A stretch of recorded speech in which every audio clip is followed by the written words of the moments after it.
black people start a functioning black community, like we would leave you to it. I swear it's like you guys are allergic to books. Seneca Village in New York, 1857, they displaced an entire community, but we'll go. 9 years later, you have the New Orleans Massacre, roughly 200 people massacred. That's why they're calling it that, in case you get confused. Who couldn't help themselves, so 7 years later, they run it back in Colfax, Louisiana, for an additional 150 lives. We couldn't even get to the 1900s without an additional one and a coup, so that is the Wilmington Coup and Massacre, cost you an additional 60 lives. Bringing it into the 1900s, we have the Atlanta Race Massacre, costing an additional 25 lives.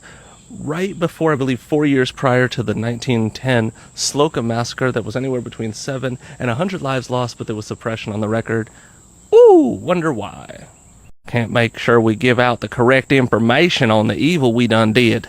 1917, we have an additional massacre called the East St. Louis Massacre that cost about 200 lives, which was only 2 years before the Elaine Massacre in Arkansas. That was an additional, I believe it was 150 lives. Looked it up, it ranged between 137 and 250. That was my mistake. 1920 of the Ocoee Massacre, it's an additional 50 lives lost for whatever cause you're fighting to defend here.